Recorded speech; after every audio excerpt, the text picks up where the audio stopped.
Hey champions, my mic's on, your mic's on. We are live. Will's eating ice cream. Oh no, no, we're not sponsored. Hey everyone. Yeah, all our viewers are coming in from YouTube, which is, it's a thing. If we were sponsored, what ice cream would a champion be? What flavor of ice cream? Take a champion, what flavor of ice cream? Malik would be Rocky Road. I I don't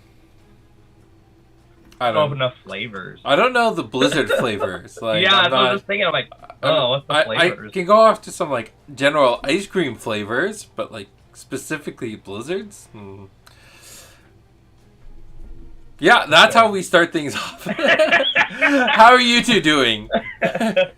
My stomach's full of ice cream, so I'm good now. Let's do a stream. Let's do this. Yes, nice. Woo! I have my tea. I'm hoping. Tea. Yeah, my stomach's like unsettled. It's just been a crazy day of so much stress. You know when that like you're just so stressed that it gets to every part of your body. It's one of Didn't those. stress because he had to come see me today. Yeah. Yeah. So annoying. Can't wait until we get an office one day, and then that way I won't have to come visit you. You'll have to come to the office. All Just right. ping you and ask you to walk down to his office. Yeah. Come see me in my office. So, oh yeah, back. Alex, how are you? I'm all right. Today's been a bit of a roller coaster for me as well. I don't know. Morning, had a bad headache. Then it went away. Then I was good midday, and then I just got super tired, passed out for 20 minutes, woke up. Yeah, it's just one of those days. On that cusp of spring, right? So it's sort of like this weird period of like end of Yeah. winter, beginning of spring. Well, I heard it's supposed to snow again tomorrow. Oh, of course. Welcome Of to course, Canada. of course. All right. Well, we got a few interesting topics to jump into. We want to talk about a residual topic from last week where we were talking about the price increase that's happening on Magic the Gathering. Also, just the cost of industry, what we can expect from that, and just share our thoughts around it. There's also a conversation around, J2 is starting to come out to the market. I think some stores are starting to get the J2. restock. Yeah. A lot of stores are starting to get the restock. There's been a lot of hype around some of that, so definitely want to talk about that. And I think those were the only two things we had directly on our docket. Was there anything else?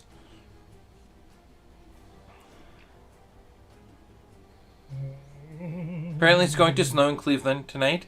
So that's the thing. Nothing obvious coming up on my head. All right, well, let's kick it off as we've been doing for the past few weeks, which is just stories from the past week of gameplay experiences that were interesting, pros, cons, anything you want to dig into. So, who wants to start us off?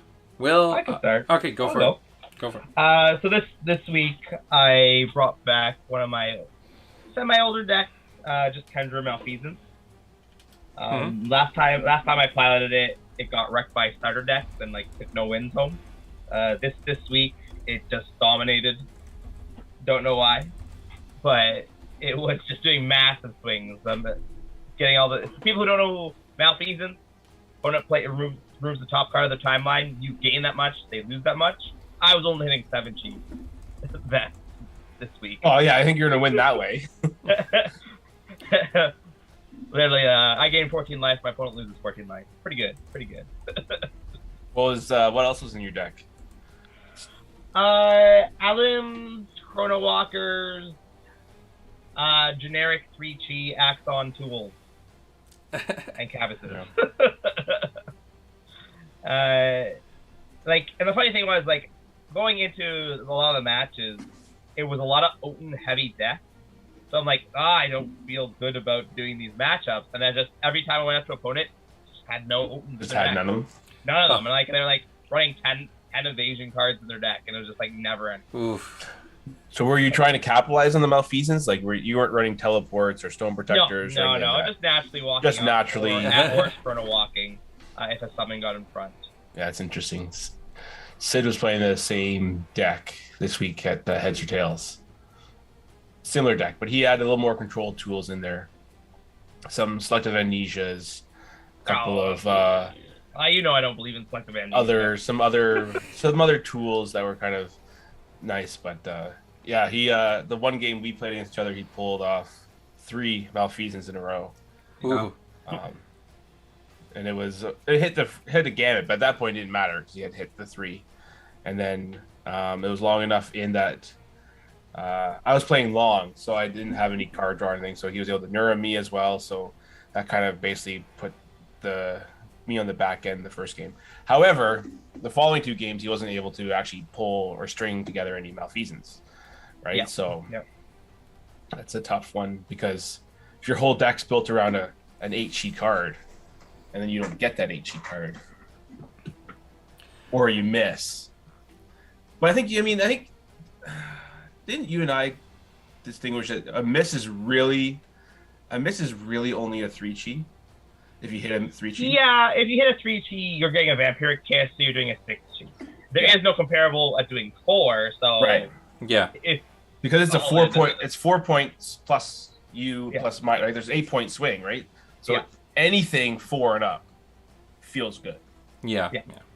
Obviously, like hitting an 8-chi substrike or something like that is just great. Yeah, but like even hitting a 3, you're not like, oh man. A little bit. Like, you're like, oh, it could have been better. Yeah. Isn't that your response to anytime something doesn't work out? No, and then when something doesn't work out, you're like when an opponent opens your malfeasance and you wasted a 22 aura, that feels terrible. Jeff says, do you think there will ever be an episode where Stone Protector or Chrono Walker aren't mentioned? Well, we did not mention Stone Protector this week. You brought it up, Jeff. Actually, I did mention if you were running them with malfeasance. Mm-hmm. Not to defend Jeff, because I would never do that. Man, Will, you just love this Jeff guy, don't you? They're always defending him. Did you hear what I say about him off there? I think it's also a thing to note that, like, especially for Genesis, where our card pool is just so small, there are certain cards that just get played over and over again. So, yeah, I think if you're going to play Constructed Competitive, you're going to see certain staples played regularly, in Chrono Walker and Stone Protector are part of that list. True. Mm-hmm. All right, Will, what'd you play this week? You mentioned long a little bit. Unfortunately, guys, I have to be right back, but I'll just turn off my camera, and I'll be right back. All right. Whose face is that? Jeez. Oh, sorry, Will, I meant... not going there. Let's move on. Yeah, I played Long. The classic Long Summoner. Monkeys and Scorpions. Just, it's a fun time. Yeah, it felt like, that deck is very consistent. I did realize that I think I need to make a slight adjustment. Just drawing too many Lion Mane Rabbits. You don't really need that many, so I think I might throw another Air Shield in. Well, Lion Mane was never your thing. That was always purely a me thing. When I brought you that deck list, you said, "Oh, Lion Mane Rabbits, get these out of the deck," and I said, "Oh well." And then you made me a believer, Alex. I see the Lion Mane ways, and I am now a full believer. It is fun. It's a combination. It's just the way that you can play that deck, right? Like, so the one time I definitely got. Unfortunately, they came to my side with an Alim to hit me from the side. Mm-hmm. So, and I had the full health Lion Mane there, so I was able, oddly enough, to do the left hook into the Lion Mane and then the wrist throw on top of in response, which it never happens often, but when it does happen, it's just like one of those like gotcha moments, and is it worth it? Probably not, but it's fun. And then some games, if you get, I found that if you go first that deck, and if you get a turn, if they set up a turn, and you have a good hand, you just walk away with the game.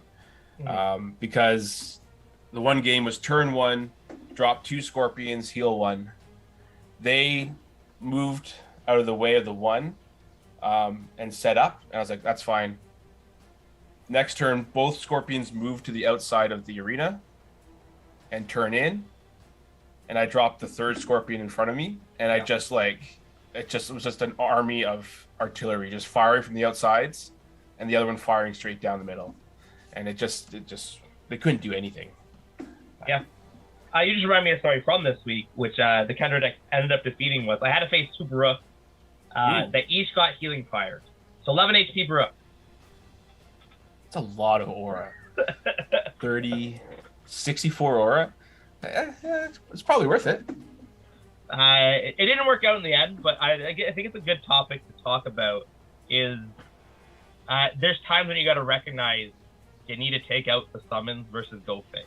Oh, for sure. Like, the reason why I won was I had all these little dinky summons, all these little 2 damage and 3 damage guys just poking at Baruch over 3 turns, killing them out while he was just charging at me, and I was like, oh, I just run after me. Oh, and Baruch can't move around them, right? It's not like you're an angel or a dust companion that's flying over top.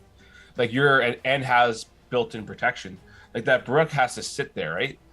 Same thing with a primordial. If you sit 3 summons in front of that primordial and just make sure it never moves forward, like you're going to get a bunch of attacks in, right?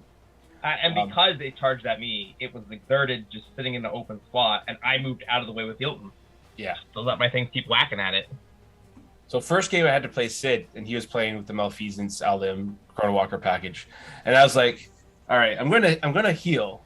I'm gonna heal the thing in front of me, and you're gonna tell me right now if you're playing puppet control or not, because otherwise I'm gonna just be a mess this whole game, whether or not trying to figure out if you have a puppet control in your hand. Because if you build up your like a monkey, and then they come in and puppet control it, you're like, that's a lot of resources down the drain, right? Yeah. And then the monkey turns around and hits you for 5. But, monkey. yeah, there's a good mix of decks. We had someone was playing sort of a Nubia Spellslinger, was very good if it got set up. Sort of running the Nubia with the 4 Epiphanies now, a bunch of bolt shots, a bunch of Tsunami, and a bunch of Chrono Walkers, and that's just it. I don't know why they need Epiphanies. That's my answer. That's my statement. In the end, probably wouldn't, because the last game I won because they burnt themselves out. I had 2 health, and I don't know who you are. Get rid of the Epiphany. It was actually a Sid deck, so I'm gonna throw him on the bus. Good. We're trying it because the basic premise though is that at 4 Epiphanies, is it still powerful, or is it actually just the number of Epiphanies? Is it the card, or is it the number of Epiphanies? It ends up depending on what you're doing with it, right? So the number of the Epiphanies to guarantee that you would get the exact amount of cards you need to win the game. 4. Right. So if you were just throwing Epiphany in a Spellslinger deck, every Epiphany not only is reducing the amount of spells you'll be slinging, it's also going to reduce the amount of bolt shots you can play. Right. Because it's taking cards off the top of your deck. It's hindering you on both sides. I don't believe Epiphany is a Nubia card. For sure. When you're not comboing. And that's the conversation we had afterwards. So it was a new player who knew Sid, and Sid had this deck sort of thrown together, and so they were playing it. And it does do powerful things, right? It wasn't able to kill Long because Long had 28 health. Yep. Right? But afterwards, I was like, if you look at this card, this Epiphany card, right? In Nubia, each Epiphany, you're drawing 3 cards, plus you're playing the card Epiphany. That's 4 cards. That is a bolt shot, right? Yeah. So you have to figure out, okay, if I'm running bolt shots and Epiphanies, you have to kill real fast, right? Yep. And you're pairing that Epiphany with a 3 and a 4G to play the weaker stuff in the Spellslinger deck, just to get that Epiphany in there. Yeah, they were running some left hooks and wind slashes, right? So it's just it's rough. Yeah. But and then we had a really nice bolt shot spam Kun deck starting there. I mean, Kun is people are starting to catch on, right? You can run Kun, you can ignore all the summons, you fly over top, and just go face. Mm-hmm. That's fair. Sid, Did you get any games in? I did. I'm trying to think between last week and now. I was last Thursday at Heads or Tails playtesting the Genesis RPG system that I'm testing out. I had a lot of fun with that. We did a little bit different. So I'm trying to develop two versions of it. One of them where everyone comes in with a pre-constructed deck, so you can play it on TTS, or you can play it at home, assuming you don't have booster boxes to open. And the other version where you actually, the heroes draft their deck before they come into the RPG. The really cool thing about that is like you're working together in the draft. You're not like trying to draft hate each other. So you work together, you pull your cards, and then you build a team out of the tools there. So you're like, okay, you can play Summoner really well because we have, an Angel and, Chrono Walker or whatever. So this one person's going to be playing Summoner, this other person's going to play Fighter. That kind of synergy was really fun to do. The big issue with that was that the villain, I ended up drafting a terrible pool, and the heroes just like walked right over me. So there's some pros and cons with that system. I think that's a much cooler system if you're going to do a campaign. If you're going to be like, or you're going to do Dungeon 1 this week, and the next week we're going to do Dungeon 2, and so on and so forth.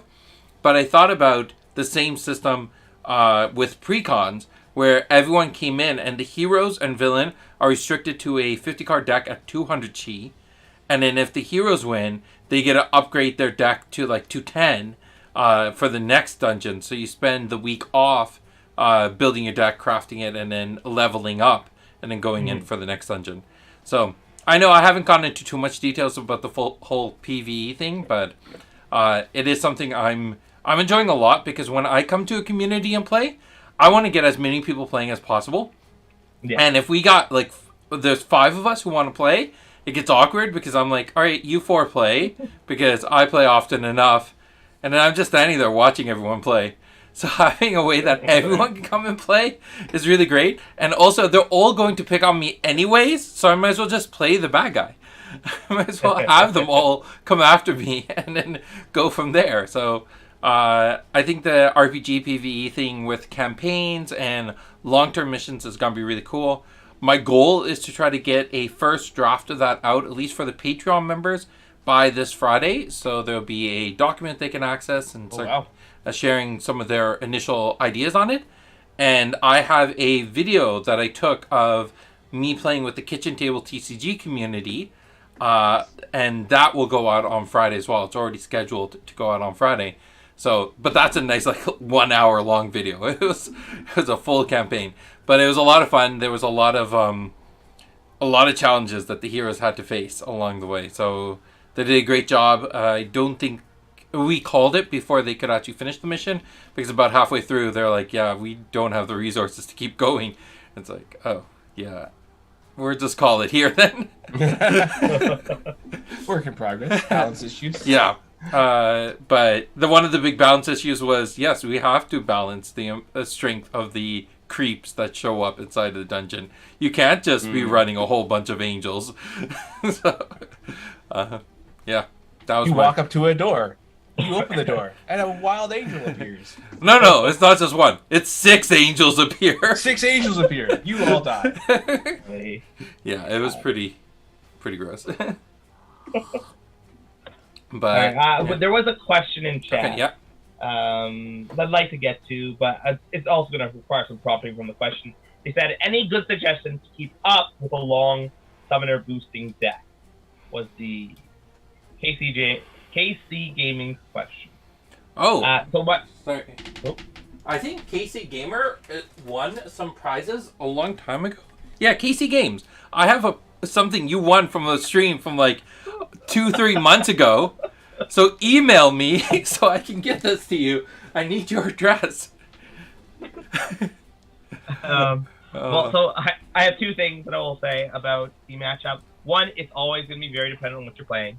But now I'll give you some actual good information.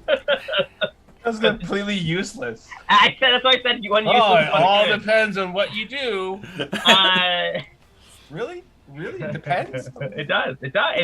No, it doesn't depend on what you... Well, it will depend on what you do, but it does depend on what your deck strategy is. Yes. So it comes back down to that whole logic of, do you go after the summons or do you go after the champion? Long summoner? And long summoner. It comes down to that. But the honest truth is, well, Ben, yeah, meteorite. Meteorite solves a lot of problems. But yeah. Meteorite up here. Hey, Idris, long beats the Idris meteorite race in the long run. Really? In the long run. I know, its name's so punny. I love it. I love it.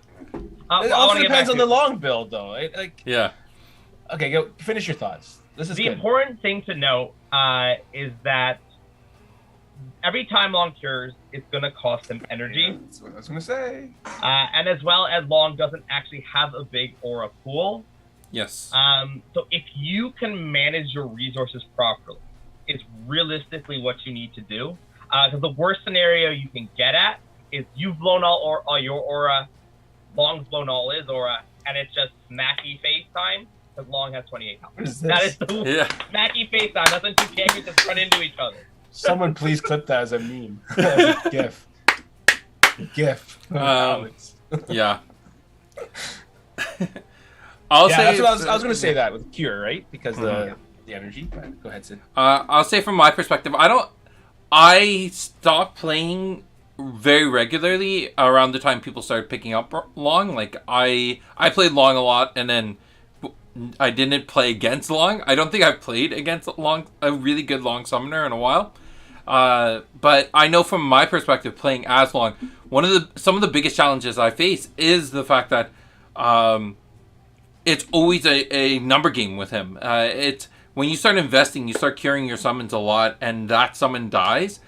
It's a huge pivot to figure out what your next strategy is and where you go from there, and where you're going to be investing your next set of resources.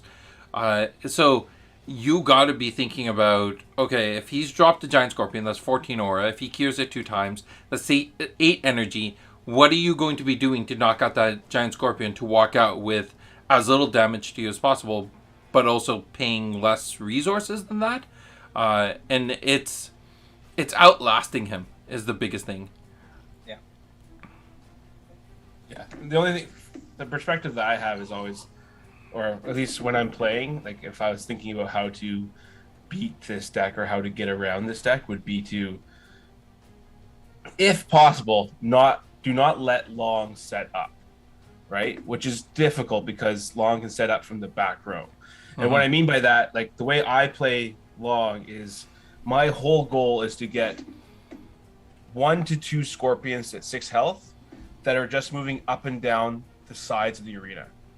That's all they do. If I can get 2 scorpions to the outside, then my little summons and long himself can run in and do like little points of damage on the middle of the arena, and then the scorpion just moves to a spot and artilleries from the outside, right? That takes 2 turns realistically. You step forward, right? You put 1 scorpion in front of you, 1 scorpion to your side, and then the next turn they just move to the outside. If you can somehow stop that from happening, that's one way. Yeah. Other than that, it's trying to make the long player feel like they have to keep healing to keep up with you. That's true. That's a good one. Yeah. Right? If you make them think, oh, okay, I gotta get bigger. Oh, they took this one out. I gotta play the next one. Gotta heal. They will soon realize that they're going to run out of resources, and then you can outlast them. Yeah. I do have a third strategy. So this is specifically if they are only pumping health into the one thing. Yes. They have multiple summons. Don't put all your energy in taking out that big summon. Yeah. Deal with the 2 other weak ones. Because let's just say they're the same summon. Let's just say they all do 3 damage. The big summon does 3 damage if you leave it on the board. But if you just take out the 2 small ones, you're taking 6 damage off the board. Yeah. And it's going to be easier. So keep the pressure on. Manage the resource difference between the 2 of you, and I would also say, like Will was saying, it's if you stay in close against long, like don't let him set up. Stay in close, try to deal his damage. One of the things I've done, and it's thrown my opponents off, is when I turn my back to my opponent and drop my summon away from them, just so I can heal it a few times. If you can stay in close so that you can still kill that summon before the cure resolves, that's an awesome play. That will give you your advantage. Or he puts Kira in the sack and then you toss him. And you toss it. Yeah. And also, I got some bad advice. Okay. I just want somebody. You should try it just because you said you tried stuff. Leave Long alone. Leave him in a corner and let him keep carrying that summon for as many turns as possible. See where it goes. Just test it out. What type of time do you have? You have all the time in the world. The Long player's gonna just be like, "Oh, you're not coming? All right, my summon's up to 20 health." No, he's not going. No, the Long players should not be doing that. First of all, well, oh, I that's why left you gotta alone. test the Long Oh, player I to might see as what well they're just doing. burn 4 cards because I'm not. No one's doing anything. It's not going to happen. The only other piece of advice that I have is it's kind of hard because it depends on the builds with Long.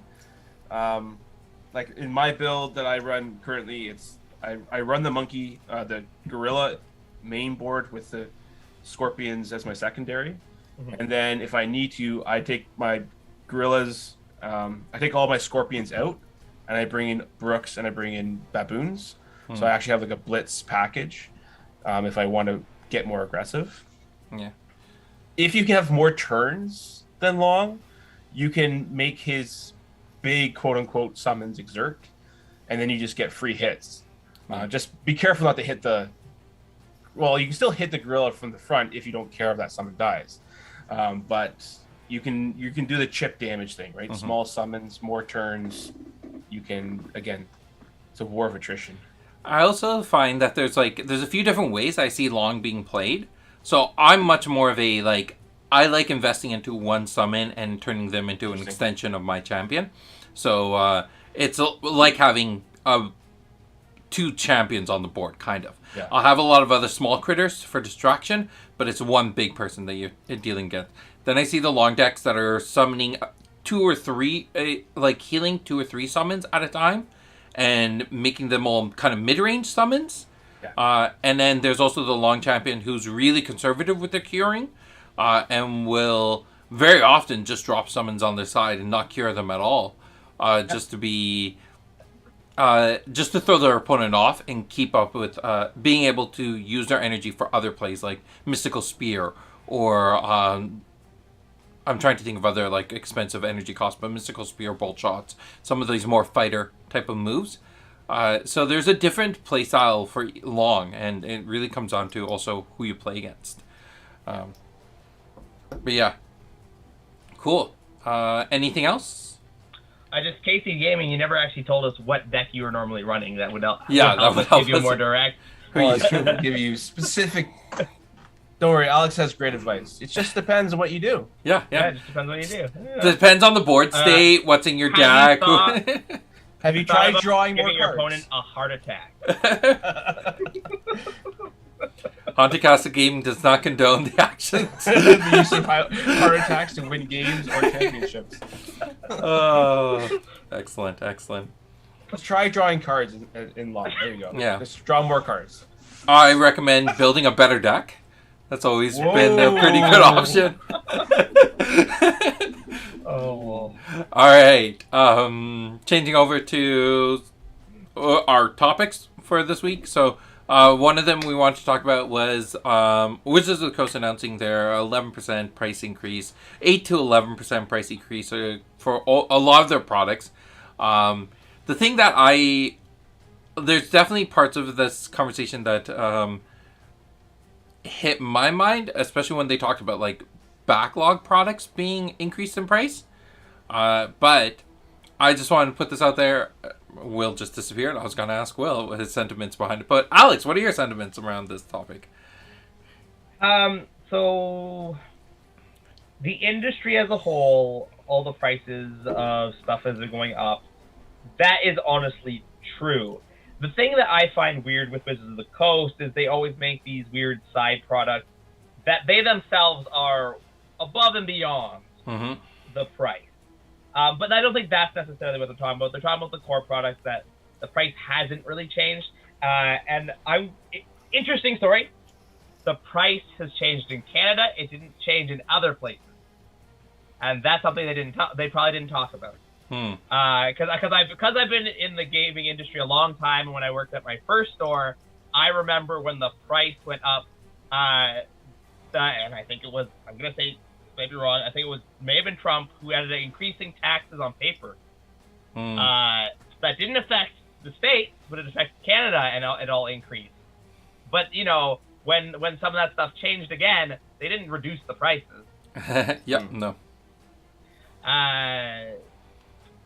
But it is just inevitable with the economy. Everything always does have to go up. Especially where we're at right now in the world, like literally everything has gone up. Yeah.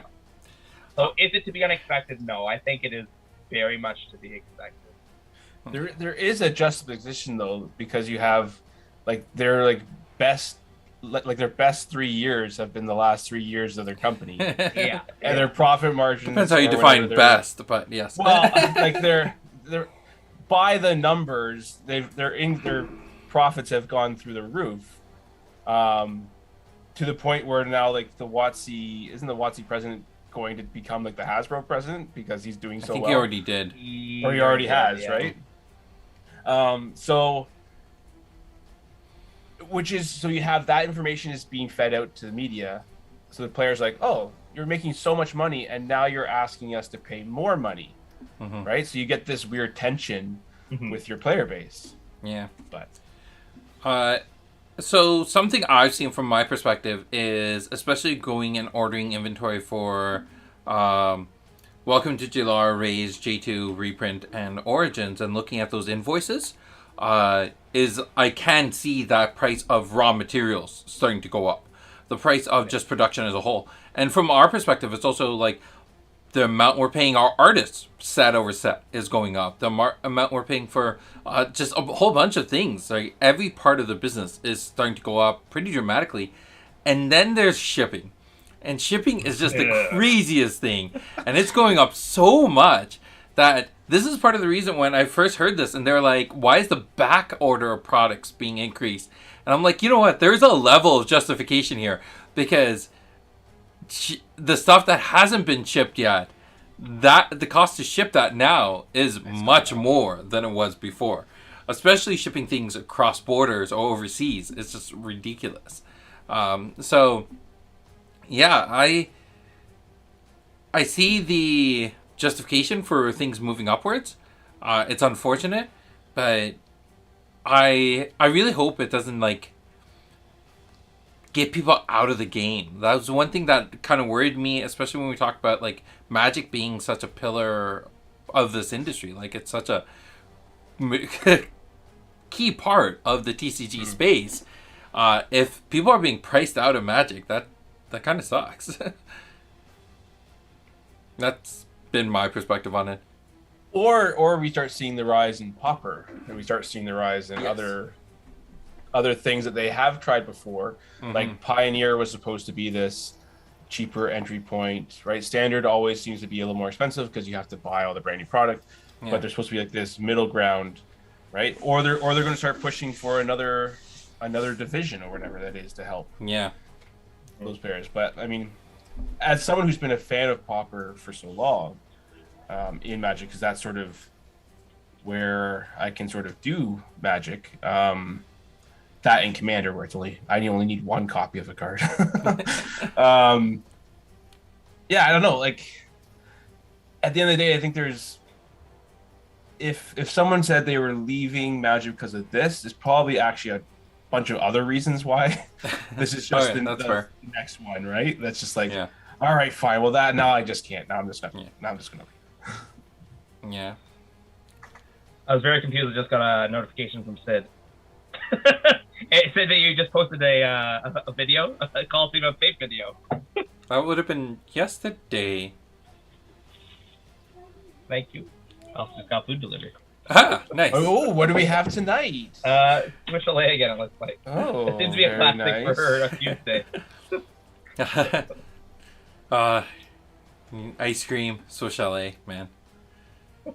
This is just gonna be a thing. Should we just all just start doing dinner at this time? This would be dinner, exploring the restaurants. We wanted some new segments, right? What are we eating tonight?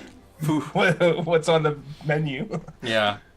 So I think at least my takeaway from this is, as we see price increases happen in this industry, I want to know from the players what are ways that we can navigate that space, right? Still have people enjoy their hobbies, enjoy their games, but also not damage our ability to deliver on them. So that's the thing that I think, especially from the player's perspective, that I want you to take away with is just, reach out to us. Give us some ideas on how we can, if that moment happens, how do we kind of go through that. Anyways, I'm rambling. Let's talk about J2. The reprint, the restock, the product. Why did you let Joey?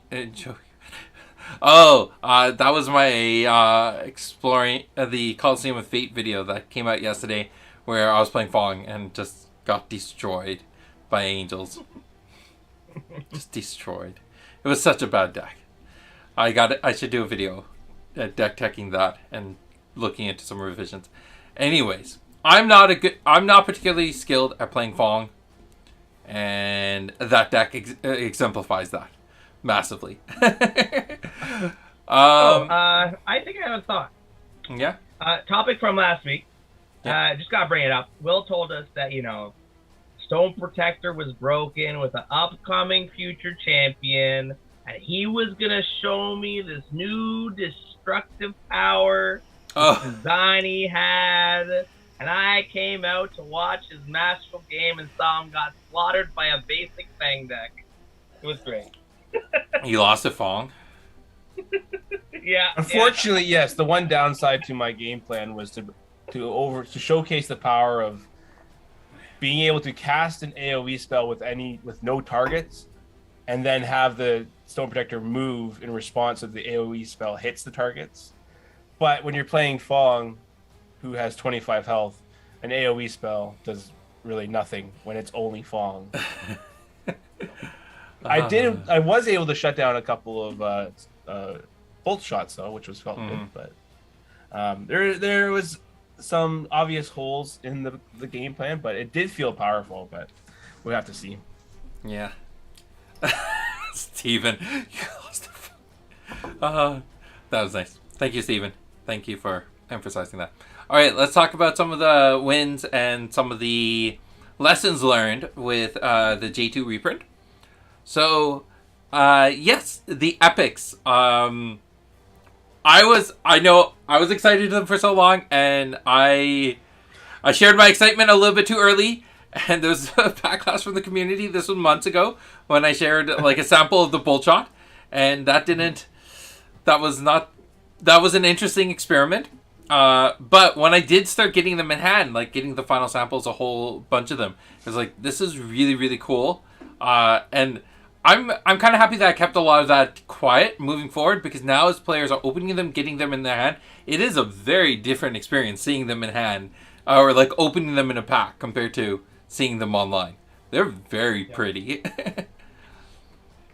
It is nice. Now, the one question was brought up, the top of the awareness. Yes. On the borderless cards, there's actually like a bit of like a design piece to the top of the awareness.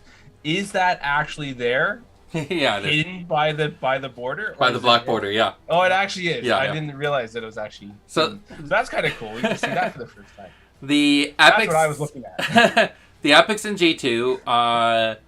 Only thing we did was we turned off the black border, and there's a fade at the bottom of the card, which fades it into black so that the legal text is a little bit easier to read, and that got moved down. But we kept more or less everything else where it is.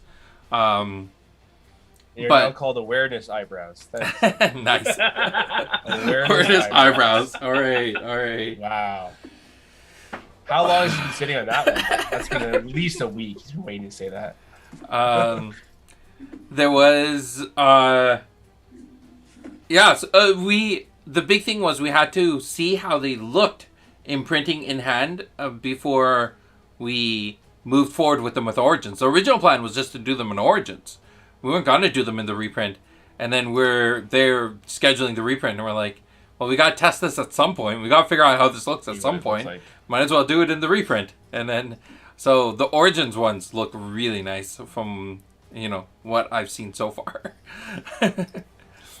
But yeah, I'm happy people are enjoying the epics. I think that was So we do have some comments. I'm not sure. Yeah. So there was the corners were really nice on the packs. Packs were definitely childproof. Was there extra sealing on the packs? No. Now the process for making the actual packs themselves did not change at all. It's just sometimes. Ben just got weaker then since reprinting. That's all. Sometimes there's inconsistent thickness with just the way the plastic is rolled out, right? Like it could be a tenth of a millimeter difference, but when that's getting sealed, sometimes that makes a difference. When Steve was cracking his packs yesterday, he also felt, he's like, "Hey, is this new packaging?" And I was like, "No, nothing different. Nothing changed."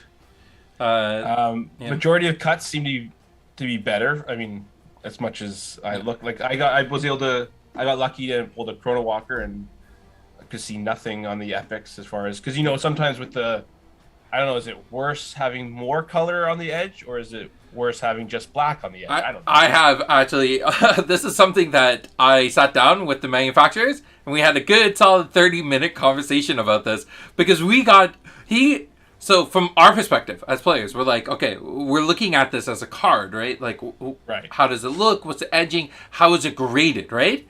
He comes at me and he's like, all right, this is fibers. This is wood, right? We're like, this is paper that we're talking about here. The paper is white. So when you cut it and there's all these fibers going in a single direction, when you cut it and it goes against the grain, then those fibers are going to split and you're going to see that white showing along the edge of the cards if the blades are not sharp enough. So this is when all that kind of like, it got very technical and he's going down on the microscopic level talking about the fibers and the direction of the fibers of the paper and all this kind of stuff. And it's like, this is why we have to print it in this direction compared to that direction. And I was like, whoa, yeah, that's not something I think about very regularly. But at the end of the day, it's paper. And when the paper itself is white and then the ink's put on top of that, so when it's cut, and if the border of the card is black and white are the biggest contrasting colors, right? So that's why even if the blade is any bit less than absolute perfect, you're going to see that fraying along the side of the card. It's going to happen. You're going to see it so a lot easier because of the fact you're going from black to white. But for a lot of these very bright colored epics, I'm trying to... Do I have? Oh, here we go. He's going to show off all his epics he's got already. I don't even know where they are. Oh, there they are. I can't reach that. I'm not walking over. I'm too lazy. But with the bright colored epics, you're not going to see that the fraying as much. They just pop a little bit better. Nice. But one thing I'll say, and this is what we told people, like we're getting a lot more involved in the quality assurance process, and I think we saw that payout. It took longer.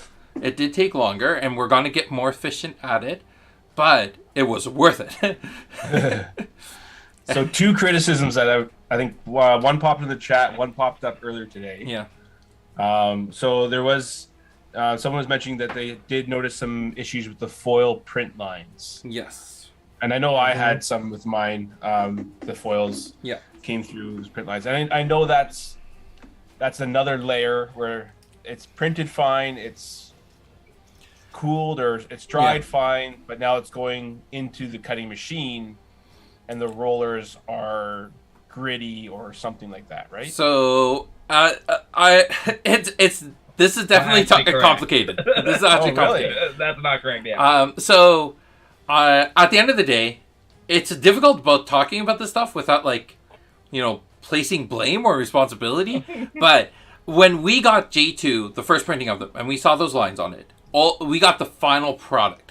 The thing to keep in mind is that there's so many hands that the product goes through before it comes to us. So you got the company that's milling the paper, right? That's one side of it. And the paper, if it's shipped at a time of the year where there's extra moisture in the air, that moisture can get trapped within the fibers of the paper. So when they ink it, they foil it, that's what can cause some curling. So it actually could have nothing to do with the foiling process. It could just be the time of the year the paper was shipped that causes the cards to curl more or less.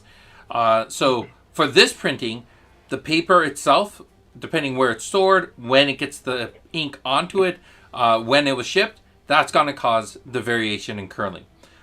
So That's a whole thing. So you got the mills, you have the printers, you have the company that's applying the foiling sheet on top of it, and then you have the manufacturers. Those are the four people that I know of that we work with when it comes to creating the foil cards.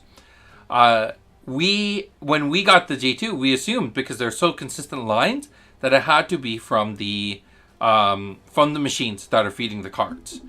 However, what we found out was when we went to go do the reprint, is we were sitting there with some of the uncut sheets, and the lines are still there. So it can't be from the manufacturers. We have a lot of ideas where it could have happened prior to that, but we need to still run some experiments and double check all the work that's going through to see what it is. So we have extra time built into the Origins Kickstarter printing process, where we're going to be doing the experiments and figuring out where those lines are appearing so we can mitigate those. But yes, it is very known frustrating issue, something that's being worked on and taking its time.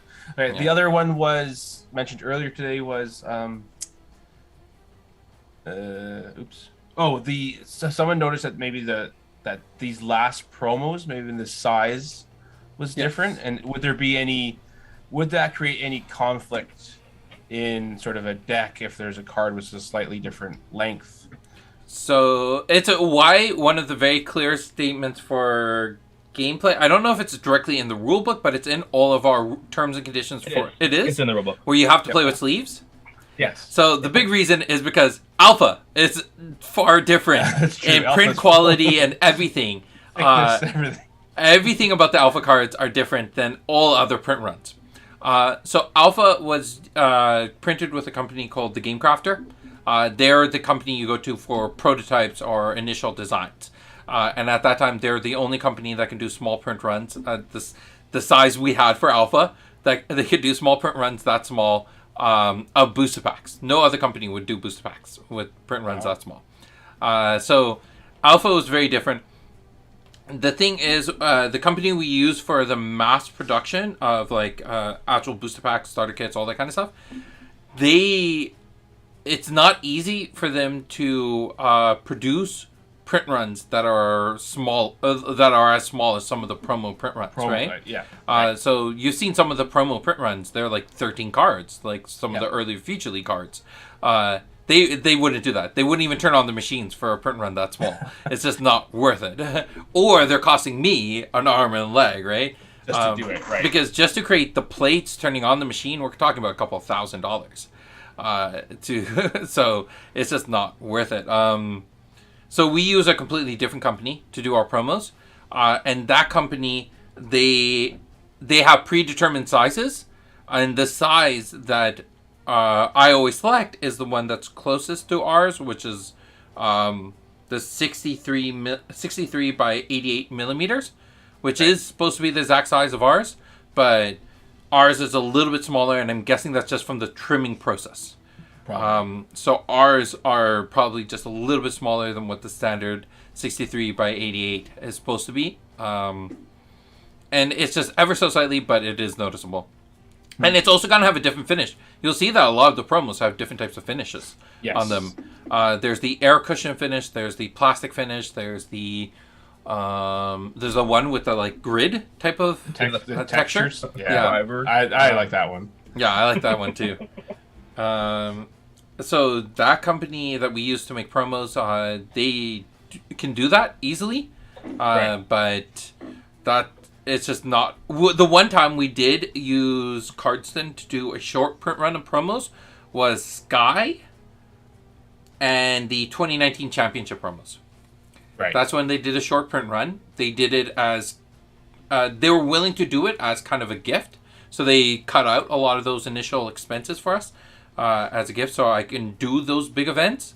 But you'll also notice that the condition of Sky or Angel or Giant Scorpion feel very, very different. Like the Angels and Giant Scorpions that we gave out during the championship, those were not in the greatest condition. So there's a lot of challenges, and just working with different printers. Our goal is hopefully starting with Origins moving forward.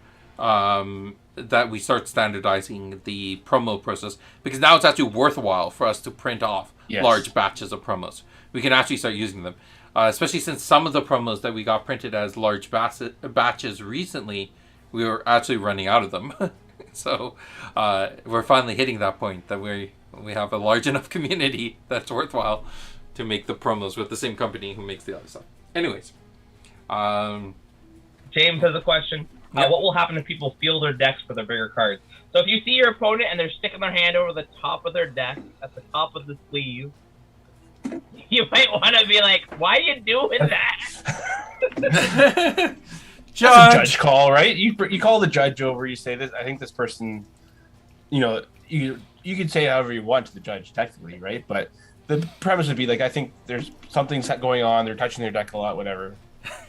Can you just watch the next round or something like that, right? And then, but if they're shuffling and trying to pull out the tall one. The best way you could maybe do it is you want your 3 cheeses, the tall one, because you want to know what not to sort of put on the top. I think. Well, let's not talk about the way people can cheat. Well, I don't think it's going to work very well, because you're still going to have that layer of sleeve. There's still a space between the top of the sleeve and the bottom of the sleeve. Yeah, they have to really I think they'd have to, and it's worth some experiments to see. But depending on the sleeve, you probably have to really grab to actually indent the top to feel the card, and then you crush your deck. Whenever I shuffle my card, I go. I mean, I'll give it a shot and see if I can actually determine. But all right, there we go. That's your assignment for the week, Will. We'll expect it for next Tuesday. A whole week for that? Add it on the docket. I can't do that. Man. You can do it. I've been exploring the library. Will walks out with a homework assignment here. Work assignment, I know. If you're playing Will this week, just understand that he's cheating. But it's okay. Will does have the alpha cards to do that. Just only run alpha Brooks. I'll run alpha and promos, and I'll just. I want to see you to crush your alpha cards as much as possible. Jeez. You did. I don't think it should be 3 to 4 millimeters. Wicked said saying it's approximately 3 to 4 millimeters. That's Sid looking at. Oh, that's about 3 or 4 millimeters. Just looking at it. Yeah, I know. I'd say it's somewhere between a half millimeter to 3/4 of a millimeter. If you were saying unsleeve, I'd be more like, yeah, then you could probably easily tell. In sleeves, your sleeves are going to be all the exact same size. Yeah. And this is why sleeves are so important. They just eyeballed it. That's what he said. Told you, yeah. 3.5 millimeters is I think it's 3.5 millimeters is a pretty significant, noticeable difference. These ones are not that much, not that noticeable. Max is 1 millimeter. Yeah, with his estimate of 1 millimeter. I would even doubt if it's that large. But yes, it is a noticeable difference. Stretch, Alex. What is that? Sure, I have. What are you showcasing? This is the card, pink card. Yeah. Why is it in a top loader? Well, you gotta protect them. Protect your paint cards. These are all fillers, just for, a foiled, not printed. The guy has a 40 Tsunami deck unsleeved, but he top loads his print card. I have mine, but mine says a foil print card. Mine says a top loaded though. Is that one of the ones you stuff in the wall? I'd be like, oh, what's this? I'm sorry, I didn't realize this was in this. What do we have here? Yeah, it's at most like half a millimeter. At least between these two. Yeah. Steve-O will have. But it's definitely a noticeable difference. Like if you're grabbing a pile of cards, you can cut to it. But that's only if it's unsleeved. Yeah. But don't you worry. Next week, will have all the data. All the data. Evidence and proof, testing. Well, now I know I have to be between a max of 1 millimeter and 3 to 4 millimeters somehow. Figure that out. Oh my goodness.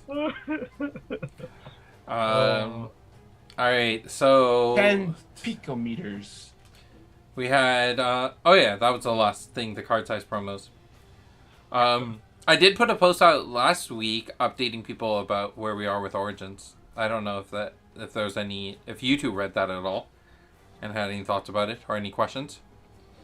I scanned it, but it was by you, so I didn't really pay attention. Yeah, that's true. Oh my gosh. I messaged Joey. I'm like, I should probably tell the community where we're at with Origins because we've gotten pretty far into a lot of it, and he's like, yeah, do that right now. It's like, okay. Yeah, I think I mean it's good to know, and yeah, I think the big thing most people are just with Kickstarter. I know the big thing is, can you produce at the speed or the dates or the time frames that you advertise, right? That's sort of the big thing people care about. Yeah. So Ben had a good question. At least we can give him some information. Hey, he about got that one. information. You got one good question. He says, any new dates for the circuit? Ooh, anything else? I could answer but not answer. I'm going to say I think we have locked the dates. We just haven't officially announced. So roughly. the partners are definitely locked in. So we are the two partners that we've locked in right now, Dragon World and Compete Sports. So Compete Sports, Nice. owned by George, down in South Carolina. Someone correct me in the chat. But that'll be our second U.S. event. So Origins Game Fair along with Compete Sport are two U.S. And then we have two of the Canadian ones. We're still working on the two European ones. It's getting pretty close. I just need to get some final data, and this is a bit of a wink, wink, nudge, nudge to someone who's I know in the chat right now. There is definitely some just some working out some details. It's especially difficult with the European ones because their restrictions around prize support is much more strict than it is here. Especially when it comes to cash payout, where it's like no matter what, you just can't give cash to the winners. But then on top of that, we also want to set them up so that they can get here for the championship. So we need to host their circuit events at a reasonable enough time that they can start making plans if they win the event. Oh, I know I need to come to Toronto for this time frame. But it would be so awesome having international competitors come in, like the U.S. And then having them come in from the U.S., having them come in from Europe. It's going to be really, really cool. I have to get sure that you have a better quality of the foils with Origins. Yeah, so I'll mention that when it comes to quality assurance, with J2, we tested out a new process, which was us being actually on premise for a lot of the at least for 1 day for quality assurance. It was just 1 day, right? We were just there for the 1 day. Are you talking about reprint or original? Yeah, reprint. Where you and Lionel we were there. Yeah. For 1 day, and that was for cutting. We didn't end up doing the printing this time. So that went well enough that they actually requested that we can be there for more of the days, including like actually being there on the line during manufacturing to teach their end of a line quality assurance team what to look for. So it's going to be both a partnership and an education process. So that I'm really excited about. And there's just so much we're going to be adding in when it comes to making sure, especially for the Kickstarter, we want to make sure that that's really refined. And for the retail, we want to make sure that we're developing processes so that they also know why our project's different and what to look for. Anyways, that comes up from the chat. Ben question that we kind of passed, which was, Ben yet asked, will Origins card pool be legal for any of the circuit dates? As long as it comes out on time. Yeah. Yeah. The position I'm at is it as long as everyone who's coming to that circuit has equal footing when it comes to that product line, it should be tournament legal. Yeah. So that's there'll be a whole bunch of boxes of Origins at the beginning of the circuit. Everyone will buy as they come in. Back in packs. Make your deck for the tournament. There you go. And then everyone sealed wins. Box pool. But yeah, I think I want people to play. I wanted the promo Origins champions that we gave out months ago to be tournament legal, and Alex was like, no, and I'm like, all right, fine. But I wanted those to be tournament legal. Because I hate people having cards that they can't play with. If you have a card, you should be allowed to play with it. Unless it's not an actual card. Those don't count. But if it's... because all those ones were original color combinations, right? No, so you had Kasha, who was Bellum Chaos, and you had Kareen, who was Axon Thymos. But the other two, you had Minot, who's Bellum Axon, and you had Tashira, who's Bellum Thymos. For the rest of April, people can play what are those you doing? cards. What are you doing? You can't make that call. It's not your call. Especially since I don't even know if there's any event you're going to be playing in where that actually applies. Alex is like, my next event is on Sunday, so it doesn't matter to me. All phase champions are legal right now. Yeah, all phase champions are legal. All phase cards, that one electric pillar, tournament legal right now. So you can play your monocolored phase champion deck right now. Awesome. I think that's it for tonight. Nice. Right? Yeah. Yeah. Of course, if you have questions that you want to send to Exploring the Library, not you two, but people in the chat, if they have questions that they want to send to us for any Exploring the Libraries, just make sure you message one of us or put it into the event server in the Exploring the Library channel. And Alex has like 4 different profiles in Discord, so you never know who's sending the questions in. Sneaky ones. Did I ever tell you the Discord glitch that I used to have, and that might be why I still have it, but that on one of my computers, whenever I would log into Discord, it would somehow make a new profile. But like keep all the friends lists, re-add me to all channels I was on. It was really weird. In Discord. I'm throwing up the closing screen, but what? This is great banter. Banter can happen behind the wall of Patreon members that we want to say thank you to. Oh, there we go. Thank you. Thank you, and thank that person right there. And especially them. Look at that artwork in the background. I love it. And we have our special guest finally arrived. No. Jeez. It's the Patreon members. Oh my gosh. All right. Have a good night, everyone. Bye. Bye.